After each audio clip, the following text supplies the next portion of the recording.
We're also grateful to have community health advocates here to support us. They're represented by NAMI, the National Association for Mental Illness, and Cathy Costello, wife of late Labor Commissioner Mark Costello. At this time, I'd like to have Cathy speak a few words. Cathy? Thank you, Michael. Good afternoon, ladies and gentlemen. As Michael said, I am the widow of the late, great Oklahoma State Labor Commissioner Mark Costello. Mark and I were married for almost 34 years and raised our 5 children in Edmond, Oklahoma. Mark decided to fulfill a lifelong dream to run for public office and serve the public. In 2009 and 2010, he chose to run for the Oklahoma State Labor Commissioner position because he thought he could make an impact on the wage earner and the worker in Oklahoma. He himself was an entrepreneur, and he worked every day of his life that I knew him. He wasn't afraid of a challenge. He wasn't afraid of a challenge to run for office, to work, to raise a family. But the greatest challenge that Mark Costello and I faced was when we learned that our son, our oldest son, was diagnosed with severe mental illness. The devastation was incredible. The impact on our family was staggering. It affected our children. It affected Mark and I, but most importantly, it affected our son, who suffers within his own prison of his mind of mental illness. So Mark and I began to do everything we could to find out, how can we help our son? How can we treat him? We studied endlessly, hour upon hour, day after day, month after month, reading about facilities, treatment, medication, what is the best course of action for his diagnosis.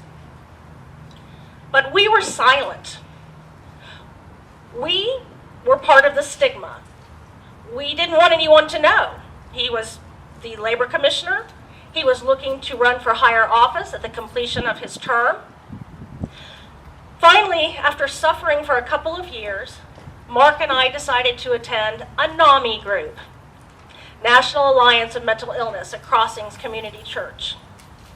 What a shock when we walked in and we saw someone from the legislature there, someone from our church, a lady who would wait on us at a local restaurant. And we went, oh my gosh, we're not alone. Other families suffer with mental illness. Well, little did we know, Mark said, we will be silent no more, because little did we know how tremendously mental illness impacts the state of Oklahoma. And many of the things we learned through NAMI. Mark and I discovered that the state of Oklahoma is the second worst in mental health in the union. But we balance between 46th and 49th in funding. We discovered that we are number 1 in female incarceration and number 2 in male incarceration. Wow, is there a correlation there? Well, when you find out that roughly 50% of the people in the Oklahoma County Jail are there for a mental health related crime, and it's not a hospital, it's a jail, there is a relationship. When you find out that people that are in long-term incarceration, the national statistic says it's about 68%, but you can be sure about 1 in 2 prisoners has a mental illness. We have traded hospital beds for prison beds. Mark was stunned when he discovered that in the state of Oklahoma, 1 in 4 Oklahomans suffer with mental illness. That means 900,000 plus Oklahomans have a mental illness. And do you know what the unemployment rate is for those who have mental illness? I learned this at NAMI, 85%.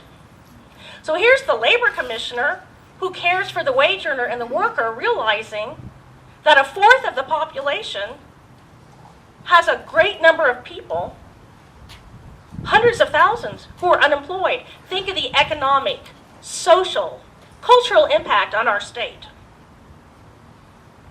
As the labor commissioner, he decided to begin to speak out.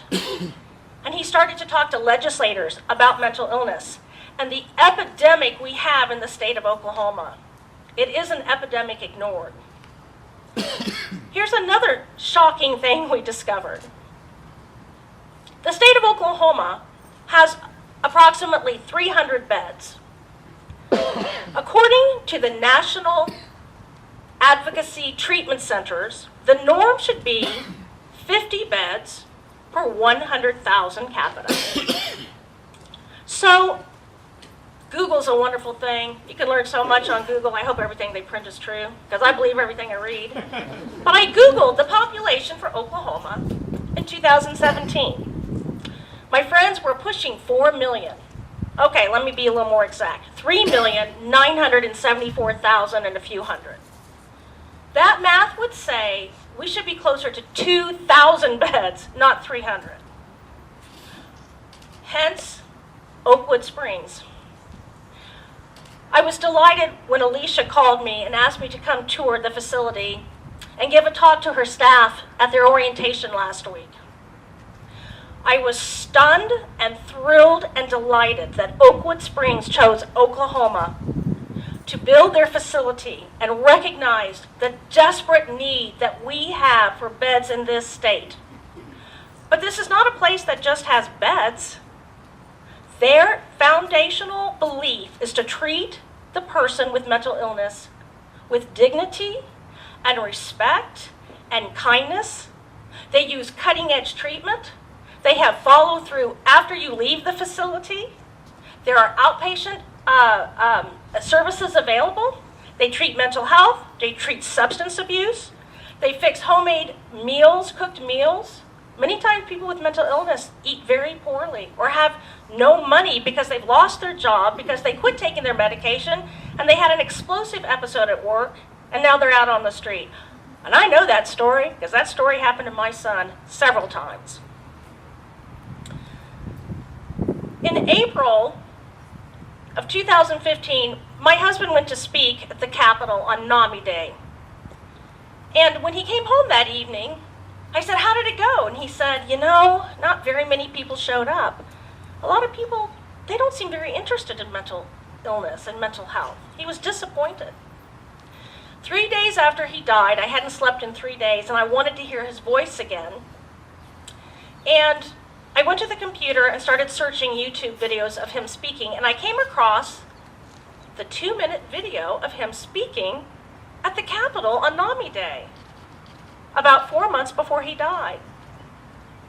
And at 3 in the morning, this is what I heard my husband say as I was looking at that screen.